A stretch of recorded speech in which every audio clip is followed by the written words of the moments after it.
everybody, welcome to the Let's Talk podcast with me and David, and today we're going to be discussing the 1980 film, The Long Good Friday.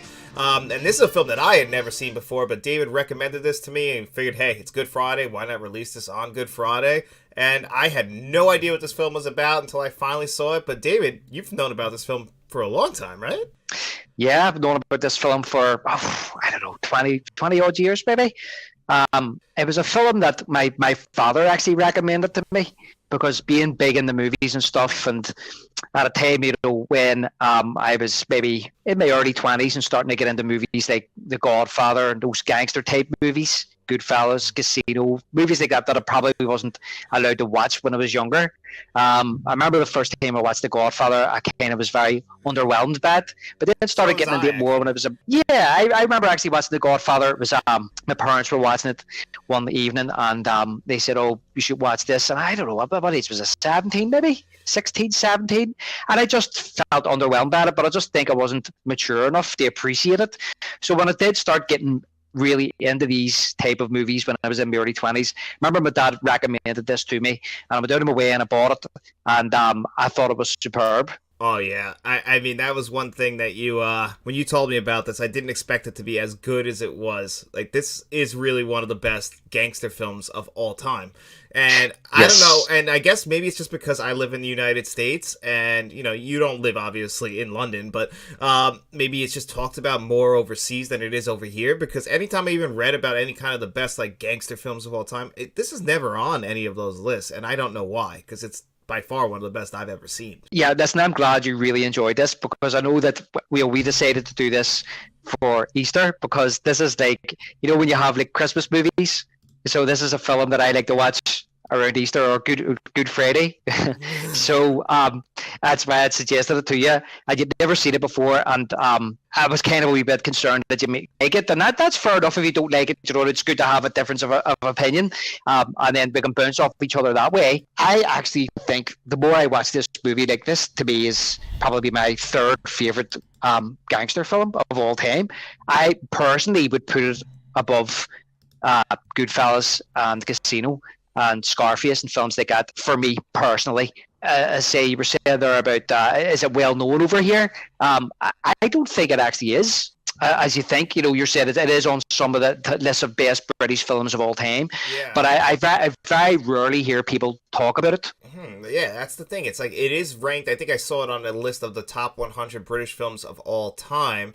But so I would think that it would be more talked about, and it's weird because it's not really as talked about. Like the star of this movie is Bob Hoskins, and when I think of Bob Hoskins, I think Who Framed Roger Rabbit and the Super Mario Brothers movie. That's always the movies that pop in my head with Bob Hoskins. But this is the best I've ever seen Bob Hoskins. Bob Hoskins, this was the part that Bob Hoskins was born to play. Listen, he's brilliant in Roger Rabbit, and I think Roger Rabbit probably made him more of an international star because of that particular movie, the special effects and the appeal and the direction of Rob Zemeckis and Steven Spielberg producing. I believe this was his first star and film role that he had done, and it was going to be a TV movie, and then as it was more developed, it became an actual film, an actual motion picture. But I agree with you. I think this is his best role. This is the best I've ever seen him. And I really like Bob Hoskins. I like him in everything I've seen him in. It's just it's a shame he's passed away. Like, it's a shame he's not with us anymore, because he's a very, very likable person. I know. That was one thing when I was watching the interviews and him, and it's like the characters he plays, like even in Who Framed Roger Rabbit, we get to see him have a little fun at the end. Now Roger is his name. Laughter is his cane. Come on, you dope, untie his rope and watch him go insane. A lot of times he kind of plays easy to angry, or like seems like a sad sack, down on his luck. But then when you watch him in interviews, and he seems like the most cheery, happy guy. And even Helen Mirren has said, like, he's got to turn this on, and because he's a good actor. But really, he's the sweetest guy, and you see that. Yeah, he really is. And you're right, Helen Mirren says the rage that you see in Harold Shand in this movie, she's like, I've never seen that rage in Bob. And it's really funny because I watched two making ofs. I watched the old making of that was on the DVD, and then it's on the Blu-ray, Bloody Business, which is a really good making of. And it's really good, isn't it? And he It is really good, and he says in that, I'm not sure. Now I watched a different one. I watched a different one. It was a BBC one as well that came out in the early 2000s. But Bob Hoskins says that that Harold Sham was basically him. He says he didn't have to try too hard because that was who he kind of was. You know, this East End kind of geezer. Do you know what I mean? He says he wasn't squeaky clean all the time, but at the same time, he does go on to tell the story that because he grew up in the East End of London, North London, that he kind of knew a lot of these shady characters, so he could harness that when he was playing the character of Harold Shan. So he kind of knew that world. That's what he said. But at the same time, he says he bumped into one of these guys in a bar one night after watching the movie, and they says that Bob Hoskins, it's great that to see one of us doing well for himself, and he thought to himself, I'm not a gangster, I've never tortured anybody in my life. People can't separate the art from the artist, you know, the role. And he was quintessentially an East Ender, like, you know, the way. I mean, I remember Bob Hoskins. I remember seeing him in Roger Rabbit when I was very young. It must have been the late '80s. I remember seeing it on VHS. I remember my cousin renting it, and my auntie renting it, watching it there. Brilliant film, still a good film. Me and my daughter watched it a couple of years ago, and it's still really, really good, even though the effects are outdated now. But I always remember Bob Hoskins in the '90s. He used to do a British Telecom advert. Huh, I don't remember that.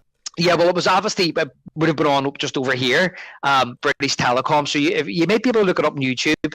And at the end of the adverts, he always used to say, It's good to talk. I always remember Bob Hoskins from doing them adverts, even though he was a movie star. Oh, I mean, I get that. It's funny. Very similar here. I always knew, what the hell's his name from The Thing? And, oh man, the guy with the big bushy mustache. Why am I drawing a blank? He's in The Natural. Oh, Wilford Brimley. There it is. I knew I'd get it. Right. Yeah, well, he did a lot of, I don't know, they might have aired these over there too, for diabetes. And the way he said diabetes was always very fast, very funny. He would be like, diabetes, like very loud and ridiculous. And those ads got really famous. So I always knew him first from that before anything else. Well, actually, I probably knew him from The Thing, but I probably just didn't realize it was him. So I understand what you're saying. Yeah, listen, when I think of Bob Hoskins, I still remember those advertisements. But look, at the end of the day, I think he'll always be remembered for Roger Rabbit, funny enough. Yeah, but honestly, when I think of Bob Hoskins, I think about him at the end when he starts singing and dancing and really turns the energy up. This singing ain't my line. It's tough to make a rhyme. If I get stuck, When I think of yes, that's literally when I think of Bob Hoskins, that's the image that always pops in my head. Is that very end of the movie where he like finally gets to like, you know, be happy again. And that's where it pops up in my head. Yeah, that's right. That's very funny, and the tunes all start laughing and dying. Yeah. Man, that's brilliant. I love that movie. I mean, I just rewatched it actually a few months ago, and I still think it's great. Yeah, it's brilliant. Look, a couple of years ago, me and my daughter sat down and watched Roger Rabbit, and she was obsessed with it for a few months. It was like every weekend I want to watch Roger Rabbit, and I enjoyed it every single time I watched it. You forget how good it is. You forget how funny it actually is, and it's a really good story as well. Really good plot. It's almost a noir story by the end of it. The way they wrap it up, and they just got animated cartoons in it. Yeah, and Christopher Lloyd playing Judge Doon he's a bit scary. He is scary when you first realize that he's a toon and he takes and his face changes. That's petrifying. Yeah, when he gets run over by the steamroller. Yeah.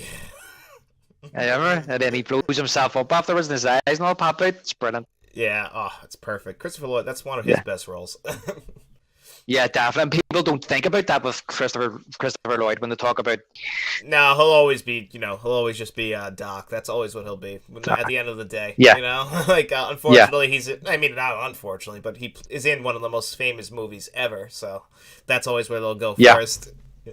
You know, exactly. But who directed this movie again? What's his name? Is it John McKenzie or something like that? So it was John McKenzie directed it. I'm not too familiar with John McKenzie. I don't know what else he had actually directed. I ran down his filmography. I haven't seen anything else but this one. Yeah, that's the thing. The thing is with this movie as well, John, is that like even the director, I mean the writer, funny enough, is called Barry Keefe. I don't think he's a relation, is he? No, he's got an extra F in his name, which is weird. strange. Yeah, I noticed that. I was like, I didn't notice that till I recommended it to you, and then I was like, oh, when I put it on, I was like, oh, this is written by Barry Keefe. John will be thinking that's why I recommended it, but then I quickly realized it's spelled differently than yourself. And I thought they might actually pronounce it differently, so I had to hear somebody say his name. I'm like, oh, they just say Barry Keefe too, so I guess we could just spell my last name different if we want. yeah, why not? Just an actually for there, instead of John Keefe, it'll be John Keefe. Yeah, just have to extend it out a little bit. Extend it to F's, John Keefe. But these people who call me Keefy, like they can't pronounce it. Listen, do you know the amount of times if people spelt my surname wrong, I would get if I get £1 for every time somebody spelt my surname wrong, I'd be a millionaire. Honestly, it's I think it's the stage where you can't even be annoyed correcting them. But no, you're saying about I'm not too familiar with the director. I'm not too familiar with the writer. Even the guy that done the score, I'm not even familiar with anything else these guys have done. But the interesting thing for me, even watching this movie 20 years ago, was watching all the supporting players, because a lot of these supporting players in this movie are British actors and actresses that I have watched on television growing up. Like, for example, the black guy who they go in and the torture with the blade, with the razors tortures. Yeah, that's a messed up scene too. It's an amazing scene. He is actually he's in a sitcom that's been on British television for decades over here called Only Fools and Horses. He plays a guy called Denzel, and I've only ever seen him playing a funny character. So when I watched this movie and seen him playing a serious character who's getting tortured, it was eye-opening. Then there's another girl as well. There's a girl that finds the guy who's actually the security guard nailed down. She's in a soap opera that's been on British television since the 80s as well, called EastEnders. I've heard of that, actually. Have you heard that? Yeah, there you go. So, but she's really young on this. She's like only a teenager. She's like late teens, maybe early 20s. So I had always seen her as like an older woman. And when I seen her, I was like, oh, where's you call her Kathy Beale in the sitcom? It's like, oh, where's Kathy Beale? And there's a few other ones, like for example, there's a guy who works for Harold Shand, and the only other thing that I had ever seen him in was Fawlty Towers. He was in a couple of episodes of Fawlty Towers with John Cleese, and I was like, oh, where's your man? But I think he died young. He died of cancer very young. And then there's Razors as well, who I know from Jaws 3. I think I didn't even think about that, but I don't think about Jaws 3 that much. So of course you're gonna recognize anyone who was ever in Jaws. Yeah, well, there's a couple of British actors in Jaws 3. If we ever get to that one, we can discuss them. But he's one of. Yeah, we will. Didn't want to let the cat out of the bag, or the shark out of the bag. But I'd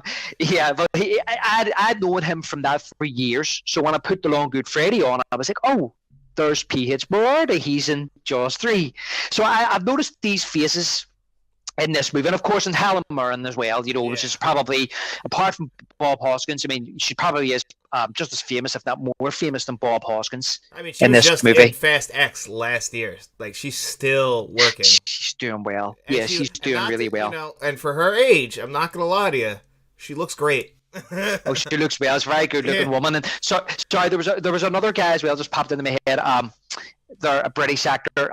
He was actually born in Belfast, funny enough. And I had seen there was a show that's still on to this day. It's on BBC. Of course, if there's any British viewers or Irish viewers watching your channel, which I'm sure there's plenty. There's a show on for decades in Britain called Casualty, and Harold Shand's right-hand man, Jeff. Jeff was brilliant. He's brilliant in this movie. But he's born in Belfast, and he was in and I didn't even know this because he's an English accent. I always thought he was English until I watched The Long Good Friday, and I was looking into it, and I realized, oh, he was born over here. He plays a doctor called Charlie Fairhead in Casualty. And I always known him as Charlie Fairhead. Everybody knows him as Charlie Fairhead, so he's another one. So he is. But as you said about Helen Mirren, there, very good-looking woman, and I like the fact that they actually make her part of this organization, this criminal underworld in this movie. What did you think about that? I love that. Like, and actually, when I was watching that one documentary, Bloody Business, she actually fought for that to make her character a little bit smarter. She didn't want to play, I think they said, like a bimbo. She wanted to be actually an intelligent character, and she really is, because honestly, she kind of calms everything down when, you know, Bob flies off the handle. Like, when he's like kind of losing it a little bit, she's kind of like the girl in there and swoops in, kind of tries to smooth things over. She's always the more level-headed one, it seems like. Until, honestly, she has one of the best I've ever seen anyone ever break down crying out of fear I've ever seen. That one scene, just incredible acting. I believe that. Like the overwhelming, like like the doors are closing in on her and like him, and like because everyone around them's going. Like, I honestly can. Like, I felt that fear the second time I watched it. Yeah, and she's brilliant in it because she is very much an accomplice in this whole thing with this whole enterprise with him, and you can see that from the very start. And I like the fact that in the making of, when they mentioned about, you know, originally her character, they said it was a bit of a tart as well. They said, you know, a bit of a bimbo, bit of a tart, and she liked the role as in like within the basis of the movie, but she didn't like the way the character was portrayed. So she took the role and asked them to change it, and it was changed during filming.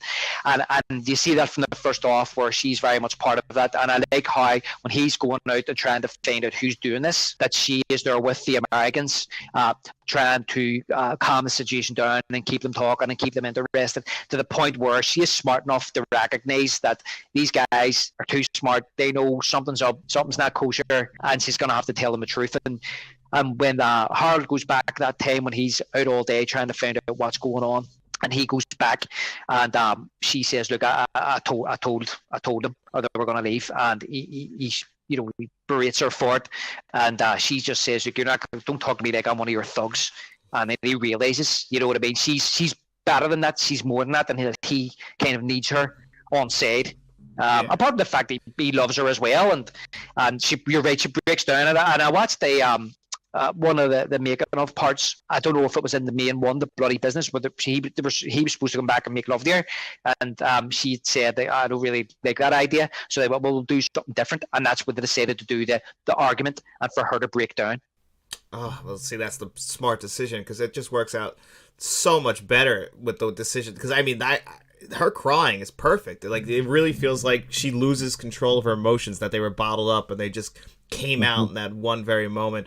But honestly, you know, before we go a little bit further, we should probably tell them a little bit about the plot of the movie, because this movie is spoilers. Yeah, this movie exactly. But you know, we always assume that if you're watching the show this long, you know what the movie is. But Bob Hoskins plays he basically leads a British gang. What do they call, like the British Mafia? What do they call these guys?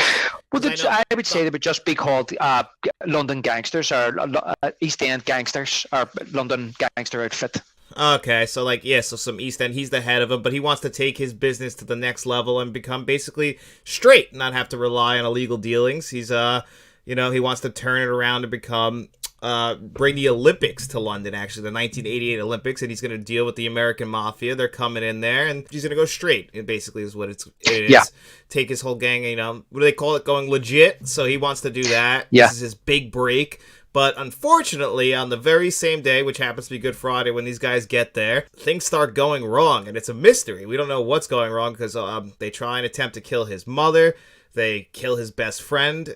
We all see this very early in the movie, everything that's happening, which actually kind of reminded me of the opening of Sorcerer. You've seen Sorcerer, right? Oh, yeah. Sorcerer's a brilliant film. Oh, I love that movie. But like how we don't know what's going on in the beginning, like we're not like we just kind of see it playing out on screen. There's no dialogue, but we don't know what's like, because I went into this is the first time I saw it, so I'm like, what the hell? Like, you know, then we see this briefcase moving around and everything. I'm like, I had no idea, because like then we don't even get introduced to Harold for a little while. We just see all this going on until he finally shows up at Heathrow Airport, and man, his entrance is awesome too.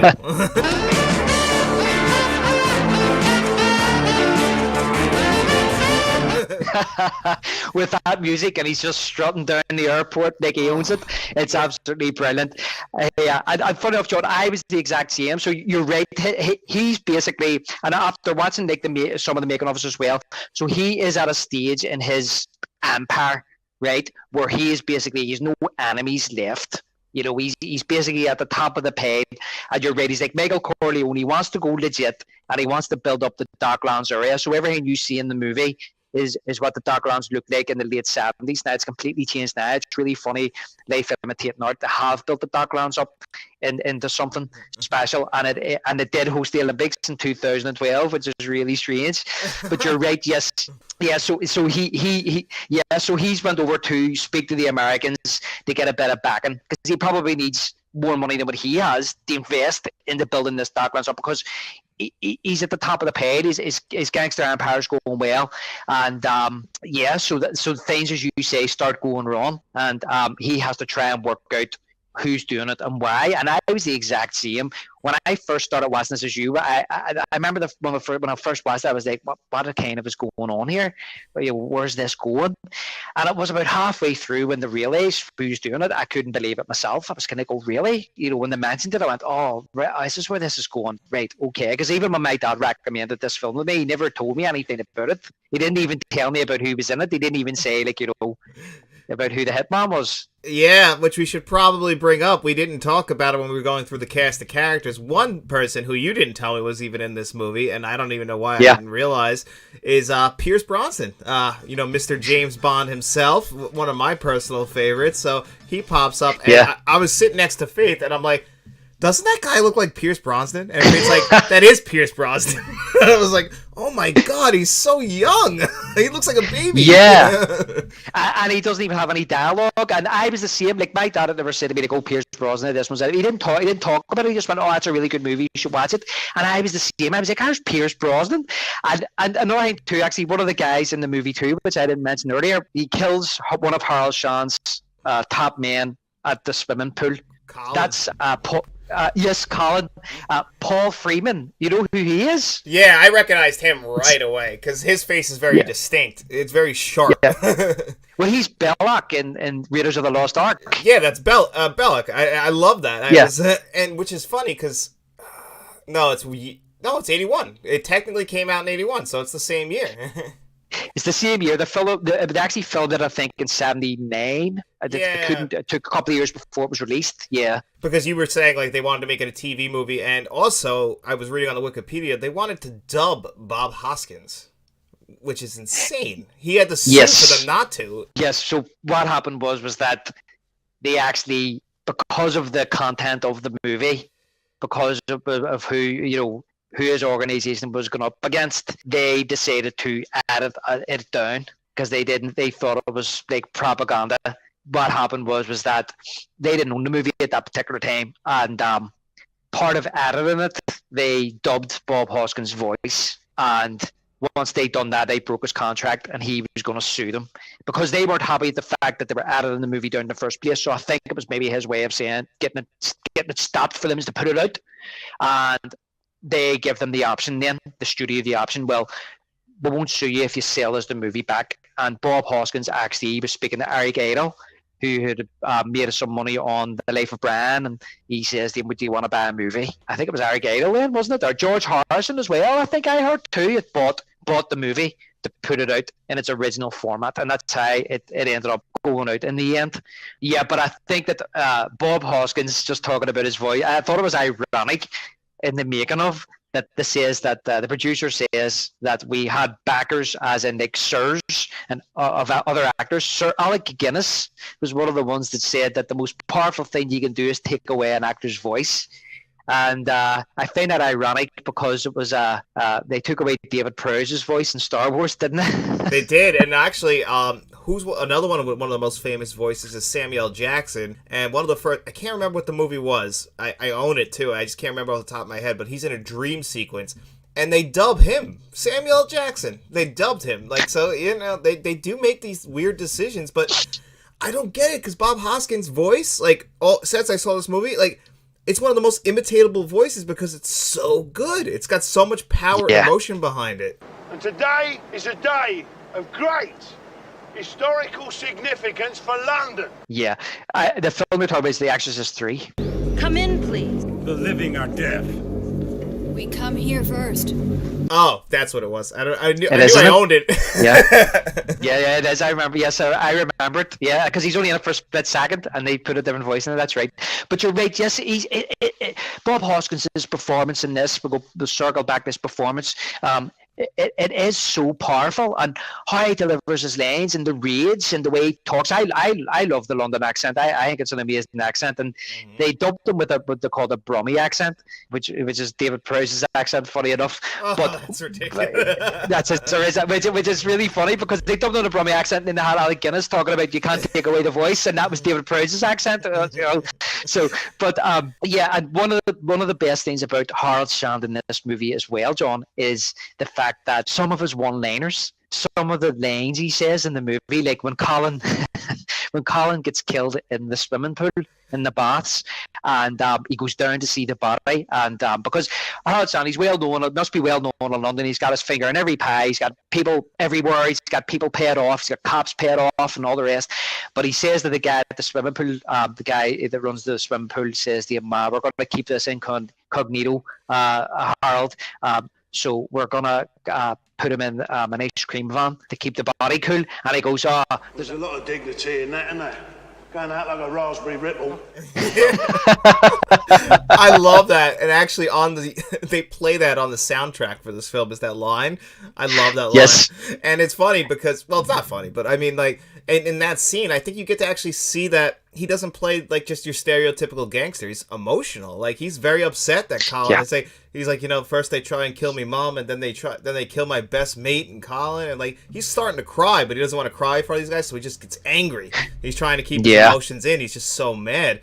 And I also love the fact that his friend Colin, like, he's an openly gay man in a film that came out in the early 80s, and it's a nothing thing. Like, he's just an open, like, yeah, that's like how they tricked him to kill him, but like that's just his friend. He's known him since school. It doesn't matter that he's gay. That's his friend. And I like that that's just a regular plot point. Yeah, and they make a few jokes about him as well. That's his friend. He's known him for many years. He talks about that at the swimming pool, about the fact that we go way back and he saved me, we blah, blah, blah. And he says that about him. The fact that he's gay, it's just a nothing thing. They don't make a big deal out of it, and they make a few jokks about it, but he's still one of their best mates. He says about when he finds out, when he says to Jeff, "You got my Colin to deliver money." My Colin to deliver money to Belfast. Isn't that a bit far to go? He says, I know he likes soldiers, but is that a bit far to go? It was strange that that was the guy. You should know a little bit better. If that's his right-hand man, that's his closest friend. Maybe don't put him on like a risky thing like that, but he did say like we had no choice.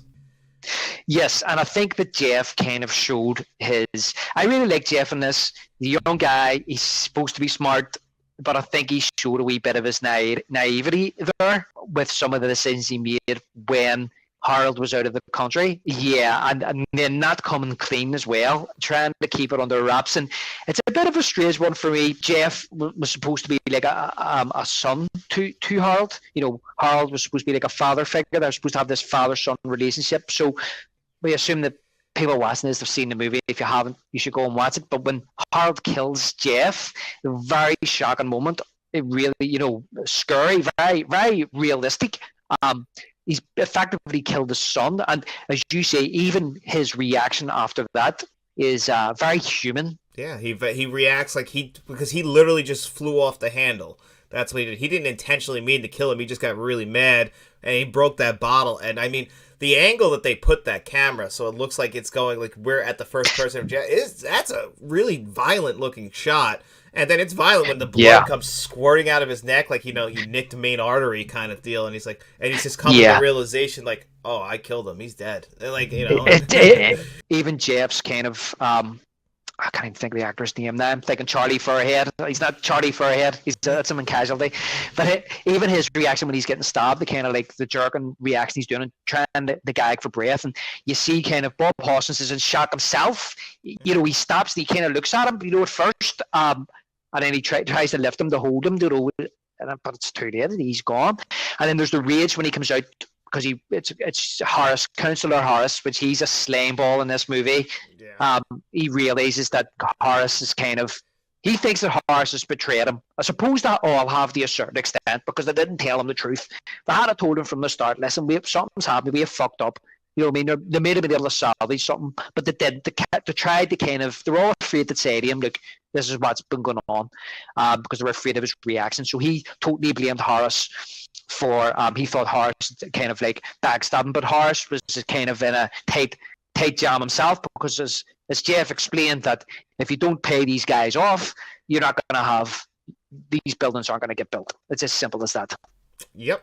And that's unfortunately the way you have to go. But they really, that's the whole thing is they kind of really screwed him over in a way because he trusted them while he was gone. And if they would have just got in front of it when he got back, maybe he could have made some phone calls and at least figure this out because he's just confused the whole time. He's like 10 years of peace when we've never had an issue and all of a sudden this, and it's bad. Like the way they clearly are out for blood. Like he realizes fast, like it's, and once he comes to the realization that it's revenge, like they think I did this, like I set them up, like yeah, of course he's gonna get upset because that was never his intention. Yeah, and that whole day, say the long Good Friday, that whole day, and he's trying to work out what is going on. Like he's taking a bigger hold. He's chasing his own tail. Yeah. Do you know what I mean? And now they're all sitting there and they won't even say anything. Do you know what I mean? And I love how Razor says and all about. He says about something strange happened, you know. A woman came and spat in Jeff's face. I wondered what it was about. I didn't click at the time, but now I'm just wondering what was that about. When he starts putting the pieces together, and that's why he summons Jeff into the yacht to have it out with him to say what's going on here. Because Councillor Harris says as well to Helen Mirren's character, says as well, you know, I'm not the bastard. He is. And that's what I want to get back to as well about Jeff. Very strange scene in the lift where he says, like, I want to lick every interview. And she doesn't say anything. She just looks at him, and then when she gets out, she makes the face as if that's a close call, you know, or that, like she's discussed it with him. I mean, that's his boss's or his friend's girlfriend. And when I was watching the making of with the actor, he says that when he read the script, he was trying to find something in it that he could kind of like get into. And he says it felt as if that Jeff had a bit of a homosexual kind of liking with Harold Shand, and that's why he decided to put that into the movie in the lift instead. But it almost comes across as if he wants to be Harold. It kind of feels that way. Like he definitely feels like the second in line. He also is very cocky and confident, and even like when they hang up the cops in the freezer there, and he's the one who kind of goes and starts hitting them. Like, you know, he's like, okay, I'll go over here. I'm the muscle for, you know, him. It's like but he feels like he's trained to be the second in line. He's the guy who got trusted when Harold went away. He's the one who dropped the ball. That's probably why he didn't tell him. But, you know, once Harold comes to it, what did you think, like, how he was going to react when you knew this whole time? You know, oh, that, yeah, that, like, yeah, that, you know, what do you think's going on right it's now? Almost, when he hits the gangsters on the meat hooks, which I laugh at because there's one when Harold's giving them the guns and he's like, right, round them up, don't kill them, don't hurt, just rough them up, bring them to the meat house. And he turns around and he says about one of them says, what about such and such? And he says, don't worry about him, he's bedbound. He doesn't get out of his pajamas. Somebody makes a line like that, but when you see them put them on the meat hook, see, there he is. He's in his pajamas. He's upside down in the meat hook. That's the first time I noticed that when I was watching it there last week, John. But you're right. Jeff goes over and hits one as if, and I think to myself, does he think something else is going on, or is he trying to cover his own tracks? Because he knows federally this has nothing to do with these guys. Yet he's over punching that guy and saying, "You bastard, you're a lying bastard." But he knows it's nothing to do with him. That's what I think. You're exactly right. I think that he's just trying to cover his own ass and draw the suspicion away from him. So that they're trying to cover this all up and hope it just comes to an end, and before it ever gets even further. But it's not going to end. That's the reason why this is all so dumb for them to hide it from him, because he should know what the IRA is, and even they warn him what the IRA is, like that these guys can't be reasoned with. Like, you have to do this, or it's not ending good. Yeah, and that's the funny thing about Jeff as well, when he says to him too about how do you stay so cool, and he says, because I'm on the winning side. The reason he's cool is because he knows what's going on, and they're coming for Harold. You know, they're not coming for him, even though they've taken out some of his other guys, and they're coming for him. First thing is just saying about Harold's lines is like, when they blow up the car outside the church. And he says, "You don't go crucifying people outside a church, not on Good Friday." But another thing that I love as well is police officer he's got on his payroll, Parky. Every time he sees Parky, he's like, "Parky!" But I love when Parky walks in and first of all, Parky says to them, "This is a bomb. This is IRA. Those boys don't play by the rules, Harold." And he's like, "I don't care." He says, "I want to know all these mix that are on my payroll." And then later on, when he brings the bomb in and says, "I can confirm that's IRA, that's happening over a special branch," I love how he walks up and he hits him a big backhander, cracks him across the face and goes, "You just remember, Parky, who pays your wages." Yeah, that's when he has to turn it on to make sure that these guys stay in line. I mean, because he can be really friendly. Like when he's walking around the docks with the other cop and, they're drinking. Like, yeah, it's funny that they're just drinking right in the middle of the day. Yeah, that's Parky as well. He's always drinking. That's great. He's got that wee flask, and he says, "That's actually that's Parky as well. That's Parky." Every time, watch it again. Every time he sees Parky, I just love it because when Parky walks in, Parky's always coming in with information, and it's never the information that Harold wants to hear. But when Harold sees him, Harold wants to hear good information. So Harold's always like, "Parky," and he's like, "No, Harold, I'm sorry, but this is bad news." And he's like, "For fuck's sake." So, but when he sees him on the dock that time and he's giving him the drink and he says, "I want to know your top grass." And he says to him, "I can't give you that, Harold." And he goes, "This is going to be worth billions." When the Olympics come here in 1988, this is going to be worth billions. And he goes, "All right, well, here's the name of my grass." He gives him right up. And he's like, "You trust me, Harold?" He's like, "Yeah, of course I trust you." Then he's like, "All right, it's all I need to hear." And then he just walks off. Yeah, exactly. And then, as I say, we talked about him earlier on. I know him as Denzel from Only Fools and Horses. He brings him in, and he's in bed with the girl, and they're obviously doing heroin or something. And he lifts the needle, and he says, "Is there any decency left in the world?" And he says, "There, go ahead, give yourself another little prick." Yeah. Throws Yeah, that's when they go to what's his name, that guy and that scene. I'm actually curious how they did that with that blade when they cut his ass like that, and like once because I don't see the camera break, so I'm very curious how they did that. Well, I think in that scene, or you see it once across his backside, and you see it cut. Right, but the other times you don't see it. The camera cuts at it, and you hear like the slice, and you hear him screaming, and he's like, "I don't fucking know." Well, when I was in Florida many moons ago, John, in the early '90s, we went into a thing called the horror show, and you went in, and it was a show. I was very young at the time, I was about 11 years of age, and they had a couple of the pods from The Fly sitting on stage. Oh, that's yeah. It was amazing. It was a really good show. I don't think it's there anymore. But they've done showed you how to do some of the special effects, and they had a knife. And basically, what happens is that the knife, there's blood in the handle. Sometimes they put a tube up it or goes down somebody's arm, and they're holding the blade, they're holding a knife. And what happens is that once they press the front of the blade, the blood comes out. So it looks as if you're slicing. So I would imagine it probably the same kind of special effects type of blade. So when it goes like that, I'm guessing here that's what it is. Then the blood comes out of the knife across him, so it looks like it's a slice. I'm imagining that's what it is. I know it doesn't look like it's prosthetics or anything like that, No, it looks good. I mean, it looks terrible for him, but like it looks like because they don't break. He just walks up to him, pulls it, and then walks back, and then he does I think it's like 3 times where he cuts the guy, and keeps walking over, and just like starts hacking at him. And he's like, "I don't fucking know." He's a Liverpool. He's Liverpoolian. He's from Liverpool, and he's like, "I don't fucking know."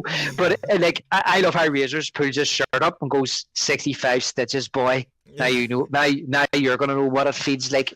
But another thing as well. Sorry, just touching on special effects. One of your favorite films is Taxi Driver. Another way to do it at the end of Taxi Driver. Does he get his ear blew off or his hand blew off? There's something that happens at the end of Taxi Driver. He gets shot in the neck. There's a guy gets shot in the neck. He gets shot in the neck actually. Is it him? Right. So he's holding it. Sorry, go ahead, John. He's holding it for the rest of the end of the scene until he gets caught at till the cops come at the very end. But yeah, and it starts kind of actually shooting out a little bit. Well, how they actually done that was so they do the prosthetics. They do like a gunshot wound on the neck, and they have a tube coming up as well with the blood that comes out, right? And what they do is then the special effects artist, he I think it was the guy who actually done the Exorcist special effects. What's his name? Dick somebody or other. Anyway, so they put the prosthetic over so it looks like a normal neck, and then once the shot is fired, it's attached to a fishing line and a fish hook, and they just pull it. So you can't see the fish hook. The camera doesn't pick up the fish hook, and they just pull it.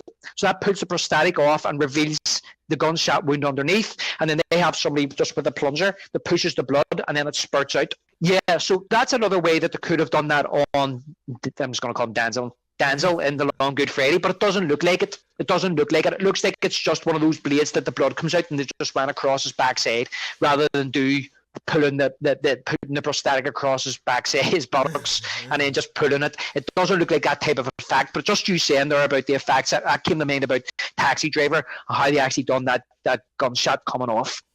Yeah, that's brutal in Taxi Driver too. But I mean, this movie was pretty damn brutal too. The deaths in this one are nasty. Like, and then building up to like the third act when he finally Harold does not want to end this peacefully. He still thinks that he's going to come out on top. So they go to that. They labeled it as a stock car show, but it was definitely a demolition derby. And this freaking guy just out there racing, which I thought that was a very unique setting for them to hold this in the third act of a gangster movie. I'm like, I've never seen them do anything like this before. Yeah, I just found it very odd, but you're right, it's unique, and it's to try and put a bit of dramatic in it at the end there, because then probably need a wee bit more action. Not that I want more action in the movie. I like the slow burn, this very slow build up as well. You know, I like that, but I suppose when the guys are shot out the window, the IRA men are shot out the window, and the cars go over the top of them, and an explosion happens for no reason. You know, it's okay, fair enough, you know.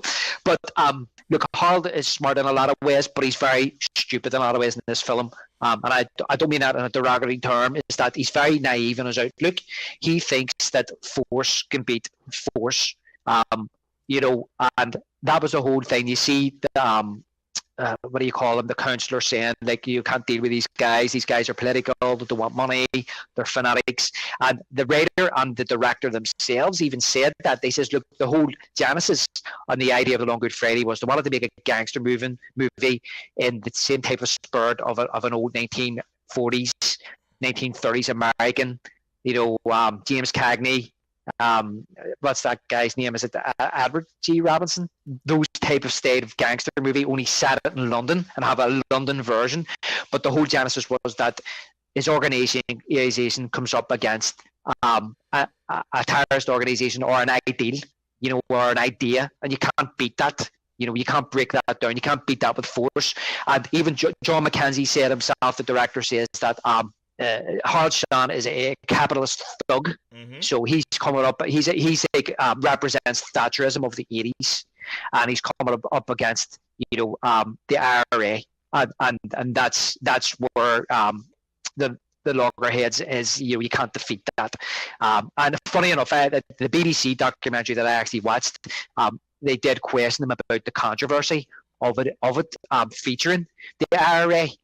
Because of what was happening at that time in London and in Ireland, and and the fact that Harold would lose to the IRA, how did he feel about that? And he said himself, he says, I'd prefer the capitalist thug lost to the IRA. I mean, hey, it's his movie, and honestly, the way it ends is, I love the ending to this movie, to be honest. Like, you know, we know what's going to happen, but I think it's honestly perfect, mainly because the score is kind of haunting, but I actually love you know, how he gets in the car, just showing you again, like you were just saying, like, he's very just arrogant at the very end of this movie. Like, he thought by killing all them, like, he was like, he comes in there to the other mob guys, and you know, they're leaving. He's like, you're leaving now? That's where he gives his big final monologue, basically just telling them to go fuck off. Sleeping partner's one thing, but you're in a fucking coma. No wonder you got an energy crisis your side of the water. You know, I don't need you anyway. Then he goes downstairs and he's waiting for his car. Doesn't even look at the driver because he just assumes. And this is the second appearance of Pierce Brosnan, which I love this. How he's just sitting there. I think he's chewing gum. He's got the gun on him, and you know. Do you smirk on him as well? The smirk is best. Yeah, we gotcha. Yeah. I love that. And the score kicks in and.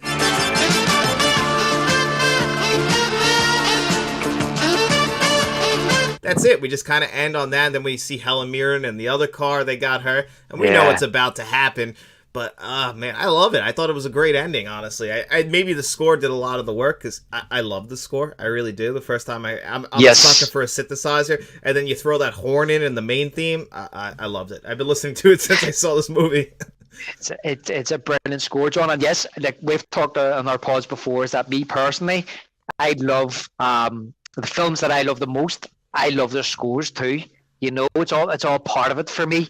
And yes, what you were saying there about that whole ending where he thinks that killed a few IRA men in London, thinks to himself, that's it, it's over. He goes in to see the Americans and he says, all the troubles are over. What did you think of that scene as an American? Even though he's talking to the mafia, but what did you think about I love how he goes in and he says, like, it's all over, everything's going to be fine now. And they're like, Harold, we're leaving. And at first he's kind of taken back, you know, you're leaving? What? Why? I've sorted everything out. And I love the juxtaposition because earlier on when Harold has the gangsters hot up the meat hooks, he goes, there's been a eruption. It's like a bad night in Belfast. But later on, the Americans say, Harold, this is like a bad night in Vietnam. Yeah. So they always just pick something that's bad to them. And that guy's like, actually had a really funny line. He's like, I always react that way to bombings or something like that. Bombs going off, yeah. So what did you think of Harold's speech? To be honest with you, I kind of agreed with him because I felt like these guys are in the mafia. Like, you're being a hypocrite, in my opinion. Are you telling me you've never had something like this happen in your line of work?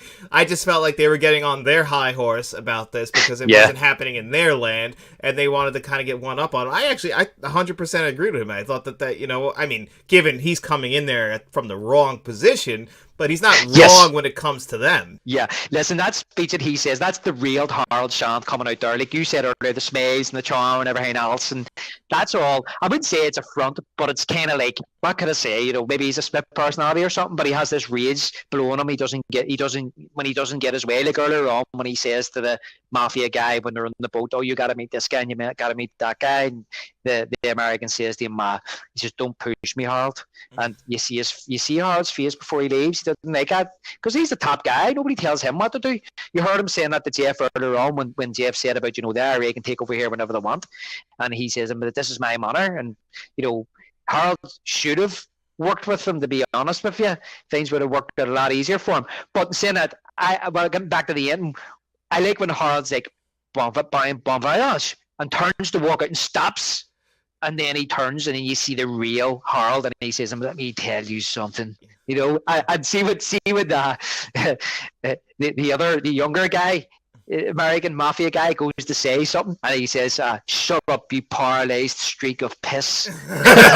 Yeah, because that guy's just that guy, other guy's bitch. That's all he is. He's just basically you're basically there just to support this guy. Don't act like you're anything important in this room. You watch who you're talking to. Yeah, exactly. It's kind of like The Sopranos. Yeah. When Chris Maltasanti goes to say something and you see Phil Leotaro saying, did somebody say something there? Did you hear something? but that's what it's like. But I love what he says. That I'm glad I found out what being a partnership with a pair of wankers you would have been. He says about, I've heard of sleeping partners, but you two are in a fucking coma. but I totally agree with you. Whenever he thinks that's it, it's all over, and he says, "No, I'm going in the business with a German organization now." Yeah, the Krauts, right? The Krauts. Yeah. He says, but they don't lose their battle. But when he leaves, and you think, yeah, you know, that's it over, and the car pulls up. And he gets in, and he's like, where's Victoria? And then that music starts, and you really see like Victoria and the other car kind of struggling, and you see Razors slumped over the steering wheel. Oh yes, so they've done him in, and it is quite scary. Yeah. So it is, and I like how they directed that scene. You're saying about the music helped that, but the whole thing is like they just keep that camera on Bob Hoskins' face for like, I don't know, a minute. They do. Well, he's going through the range of emotions in his face. Like, he's trying to connect the dots and figure out, like, I mean, you're going to die. So, like, he had to show that on his face. He did great. He done amazing, and it was the director was actually driving the car. That's his eyes, who you see in the mirror. Yeah. And he says, Yeah, and he says that he said to Bob Hoskins, we're just going to keep the camera on it for 2 minutes, Bob. And he was like, Bob Hoskins was like, well, they're all just going to leave the cinema. And he was like, no, it's going to work good. I'll talk you through what you're thinking. And he was the one to talk him through it. First of all, he's thinking, how am I going to get out of this? No, I'm going to get out of here. I'm going to kill you bastards. How am I going to get out of this? Oh, there's no way of getting out of this. Oh, that got me good. You've done good. You're smart. He's outsmarted me. And the last thing thought was, yeah, I'm dead. Mm-hmm. And as you say, Pierce Brosnan's in the front, and he says that he never met Bob Hoskins the whole time he made this movie. Yeah, he said that on my end, because I guess, the way they make movies is this is not how, if people don't realize this is how it works, it's a 2-shot, so basically yes. The camera's set up for Bob in the front seat, and then, when they bring in Pierce Brosnan for his day, it's set up in the back seat, and they had lights shining on him, and that's what he's doing. He's just literally staring into a camera and a bunch of lights with a gun in his hand, and I'm sure someone's telling him what to do with his face, and and that's it. That's just a day of work if you're an actor. Exactly, and I believe that the director driving the car, because he was talking in the mirror to Bob, telling him telling him what to think. He near crashed the car in the red double-decker London bus, near killed them all. But this was in the other documentary I watched. He said that when he wanted to make this movie just quintessential London, he wanted to show the Docklands, and they said it basically was a London movie, and they showed some of the London sites at that particular time. And he said, but I specifically do not want a red double-decker bus in this movie. And then he says, I near crashed into one. They knew, because when you think of London, a lot of people, and I don't blame him, like, come on, like, get the most stereotypical London object in there. Yeah, I get why you wouldn't want to show that. Every other movie does, so why not do something and put your own stamp on it, Exactly.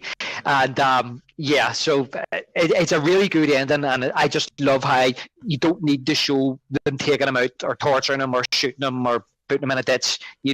That's where he's going. But they did think about making a sequel where he escaped, and I thank God they didn't do that, because I think it would have taken away from this movie. Yeah, it definitely would have, because then we would have had more of like him and his tales, and I think it's just a perfect one-off gangster film. You don't have to do more than that. You already made and it's crazy. Like we were talking at the very beginning of this, is that all these people, the person who did the score, the director, the writer, you never really hear from them again, even though this movie's filled with plenty of actors who you would hear from again, but all this team of people that are working around them, it's strange that they never really went on to do something that's just so as revered as this film.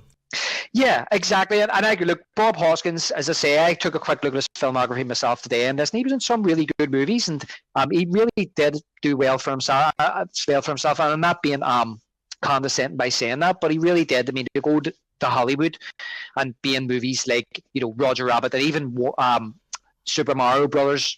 It wasn't a big hit. I've never seen it. I wasn't interested in it. But as I said, I remember when it came out, because I was more of a Sega guy. I wasn't a Nintendo guy. Yeah. So Sega does what Nintendo don't, huh? You were one of them. I was one of them. Sonic the Hedgehog, Street Fighter was Nintendo, but then I came over to Sega. Oh, what else was it mainly known for? I can't remember now. But so no, I never seen that. But there was a film that came out in the 80s as well, another gangster movie that I haven't seen, and it's called Mona Lisa, and it's Bob Hoskins and Michael Caine. It's supposed to be very good as well. Huh, I've never seen that either. Trying to always. I need to give that a watch. Yeah, I would actually should do that. I'm trying to always catch up on Michael Caine movies, because he's got just so many of them too. My God, I still have not. I haven't seen the one he won his second Academy Award for. What's that? The Cider House Blues. Was that? What was the first one? Hannah and Her Sisters? I think so, because he won one earlier in his life, and then he won one really later in his life, like when he was an older man. The Cider House Rules. That's you say? Yeah, I think that's the one he won. Cider House Rules. Yeah. Yeah, that one I think is when he won his second one for. But yeah, no, I mean, Michael Caine's Michael Caine. He's one of the greatest actors ever. I love Michael Caine as well. I haven't seen enough Michael Caine movies. I want to go back and watch the likes of the movies he done where he played the spy. I can't even remember. And then Get Carter and all. I've never seen Get Carter, which is supposedly another brilliant British gangster movie as well. Uh-huh. You've seen The Italian Job? I haven't seen The Italian Job, John, no. Oh, that's a good one. That's probably his most famous role. You know what? That's the movie. I mean, I don't know if you know the end of that movie. I know a wee bit about it, because I watched the thing last year. It was about Michael Caine's life, and I showed a clip of it. I have an idea of what happens, but I'm not 100% sure. Well, you know how they say movies end on a cliffhanger? That movie literally ends on a cliffhanger. They're hanging off a cliff. Right, That's okay. how the movie ends. Oh, about a Get Carter? Oh, no. Or the Italian Job. Italian Sorry, the Job. Italian Job. Sorry, I got mixed up there. No, I don't know the end of that one. Sorry, I thought you were talking about Get Carter. But just talking about physical media, like when Arrow released The Long Good Friday, they released it on a box set with Mona Lisa.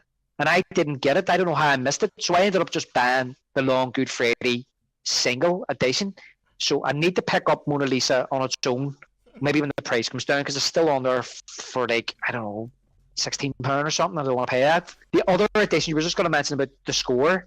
The other edition of The Long Good Friday I have is the 25th anniversary edition. It's a 3-disc edition, and it came with the score. Oh, that's awesome! I love it. I love it when they do that. That doesn't happen. I wonder if it's from the same studio. I have a movie called The Swimmer that came with the score, and it was a European country that did the. I don't know what the company was. It's the only version I have from this studio, but yeah, it came with the score too. And I've never really seen it when they do that. It's very rare, especially nowadays. Yeah, and I don't even remember The Long Good Friday seeing it as it being released just on CD. Do you know what I mean? Just on its own. So. This is a very, to me, unique edition. You know, I've still got it. I kept it, even though I've got the Blu-ray and I've ordered the 4K from Arrow. I'm keeping this DVD edition because it comes like in a steel slipcase as well, and it's just really nice. We booklet on the inside, so it was nice that I got that and I got the score, because you're right, the score in this movie is so good. I like the upbeat kind of tempo of the main tune, and then you've got Harold's theme mixed in with that, like when you see it when he gets off Concord, walking through Heathrow. Oh but then there's like this, it's so good. Then they've got this like somber kind of melancholy kind of tone, as if it's almost, it feels to me as if that part of the score is like his empire's coming to an end and he doesn't know it. I mean, even like the score that's haunting it when they're in the pools when we see Pierce Brosnan and Colin getting killed. Like, you know, Colin also I don't think has lines as well. What's that? Peter Paul Freeman. Paul Freeman, like he doesn't, I think, have any lines either. Like we get a nice close up on his face, but it's just the score in that scene, and it's very, it kind of feels very haunting. It feels like that makes that pool seem very empty, and like like it's just them in there. The way they're walking through the shower, I love that scene. I thought it was great. Yeah, it was. That's amazing, and I think the score has a lot to do with that. There's certain seasons, and even there's some upbeat parts to the score as well. When they all meet at the yacht, when Jeff comes to meet with Harold Shand, and then there's also a different tune that plays when Helen Mirren is driving with Jeff through London when they're driving home. It's kind of more of a kind of luxurious kind of score as well. Glamorous, a bit more glamorous type of theme as well. Yeah, it's a great score. I mean, I think it really complements the whole film, and I love it when they throw the synthesizer in there. And I mean, it's loud. Like it's really like loud throughout the film. I really appreciate that. Yeah, it's really good. Do you know what's really funny? In one of our first podcasts, we were talking about Jack Nicholson watching the darts when he was filming Batman. Yeah. So as I said, like my dad's dart thrower, and my family's in the darts, and I remember when we used to watch the darts when it was on TV in the 90s. There was a dart thrower called Dennis Priestley, and he had a black mustache and black hair, and he used to wear a red and black hooped polo shirt. That was his get-up, and black trousers. But he used to come into the Long Good Friday theme tune, and that was the first time I ever heard that tune. I didn't know what it was, and it was my dad used to say, "Oh, it's the Long Good Friday." What the fuck that meant? So. Yeah, so that's the first time I heard that tune. He used to come into the Long Good Friday. Oh, that's so great. It's it really is, and it really just gets you in especially the first time we see Harold, and of course him getting off of Concorde, which is still funny to me. Those were the fastest planes, because I know a little bit about planes, because they're my biggest fear, so I learned a little bit. That was the only public plane that could, break the sound barrier, and we don't even have them anymore. Yeah. Don't have them, they discontinued them. Yeah, that's right. And I think they were back then. I mean, if that was filmed in the late 70s, they were pretty brand new. I mean, that was like state of the art, and that's how Harold Shand is flying the best of the best. Yeah. Oh yeah. It cost money, especially in the early days, to fly those. You had to have money to fly them because cut your time in half. Like the flew almost like way up there. It's crazy. I always wanted to, and then I saw that like we're discontinued in 02 or something like that. I was like, oh okay, That's right. A little bit of time. Dude, I didn't realize it was that long, but I remember reading the story when they discontinued because people just couldn't. I don't think they could afford to keep them up. That's what it was, wasn't it? Yeah, the fuel. Yeah, there was nothing wrong with them or anything or with the technology. It's just they were too expensive. That was the problem. They had to have special tires when they landed because actually, one of the big things that did them in was there was a crash. I think in 2000 or 2001, just from them when they were taking off, they blew a tire and that killed people. So like because they had to have special tires for those kinds of planes because of the speed that they have to take off on. Yeah, that's right. Discontinued. But yes, he walks through that airport like he owns it, the music going, the white suit on. I love when he sees Jeff. He's like, hey. Like, I would love that guy as my boss. I can see why people like him if he walked in like that. He seems like very energetic and happy to see you. Yeah, he's on top of the world. And then I say, just as the movie goes on, you can just see his world is crumbling down around him, It's so good, and even again, go back to that scene with Jeff in the yacht. He thinks he still can work it out. He probably could have at that stage still worked it out, but it's all about winning. There's no compromise in him. It's all about he wants to be number one. He wants to be top dog. He's learned to be top dog. And it's all about winning for him, and that's what it is. He says about that security guard. He could tell us something, and it's just like, yeah, well, what's he going to tell you? He's nailed to the floor. It's not going to tell you much. I mean, it's just that's it. Yeah. I feel like the movie doesn't tell you, but I can feel like in his younger days, he felt like he was probably taken advantage of and not taken seriously. And now that he is the top dog, he wants to be respected, and he's not willing to compromise to be second place to anybody, even if it means he's going to go down. He truly believes he's still going to come out on top. Yeah, well, he's fighting fire with fire, and unfortunately, the fire he's fighting against is a wee bit more powerful than him, and that's the problem. That was his undoing at the end. I think that we've got everything we needed to say about the long Good Friday, and if you guys celebrate, happy Good Friday. Happy Easter if you celebrate as well. Yes, I was just going to say happy Easter, and also I just want to say as well, happy 75th birthday to my dad. It's his birthday this weekend. And I hope you have a good one, Dad, if you're watching. It was him that recommended this movie to me, so that's probably why we're sitting here talking about it today. That's awesome. Happy birthday to your dad. And didn't you want to also give a shout out to your friend who always comments on this video as well? Yes, we'll give a big shout out to George. George, the Utilinator. Who I've known George for many years, so how you doing, George? George seems to know that you like pretty much no other movie more than Jaws, though. There's a few people that know that about me, but George is certainly one of them, yes. That's awesome. Well, hi, George, and happy birthday to your dad, David, and everybody else. Thank you. Enjoy your day and your holiday, and we will be seeing you around. Hey guys, it's just me popping in at the end of this video to ask you guys to enter into this week's Digital Code Giveaway! In every single video we do here on Friday, we're going to ask you guys 2 digital code giveaway questions. All you have to do is answer one of those in the comment section below, and as long as you do that, you come back to Monday's video. And actually, guys, it's not going to be Monday's video anymore. Going forward, it's going to be Tuesday's video. Tuesday is going to be the new day that we do the digital code giveaway here on the channel. That's when we will reveal our winners. I'm starting a new job, actually starting this upcoming Monday. Unlike my previous job, I will not be working nights. I'm actually going to be working regularly, banker's hours. I'm going to be working 9 to 5. So unfortunately, I won't be able to get that video. And more than likely, we won't really have videos on Mondays anymore. Give Let's Talk Physical Media a little bit more time, unless a new 4K Blu-ray comes out, because 4K Blu-rays do definitely get the precedent here on the channel. Anytime a new one comes out, I try and get them out as fast as I possibly can, so you guys know what you're buying. So if we ever get any new 4K Blu-rays, they will get reviewed on Monday as long as I have them in. If not, the first video of the week will be out on Tuesday, and that's where you're going to see the winners for the digital code giveaway. Just make sure you guys enter into the giveaway almost at the same amount of time you guys are entering now. I'm going to cut it off at noon on Mondays, because I'm going to come home from work on Mondays, and that's when I'll be spinning the magic wheel. And we're also going to be revealing our members giveaway winners this month as well on that video. So next Tuesday we'll be revealing, if you are a channel member, you only have to be a friend of the channel, a producer or director, and your name automatically gets put on the members wheel. I'll spin that bad boy. The name it lands on, they have their choice between Thor: Love and Thunder on 4K Blu-ray or The Lost Boys on 4K Blu-ray. We'll add more to that next month. So if you guys are a channel member or you entered into the digital code giveaway, don't forget to come back to this Tuesday's video where we'll have those magic wheels spun and we'll pick our winners.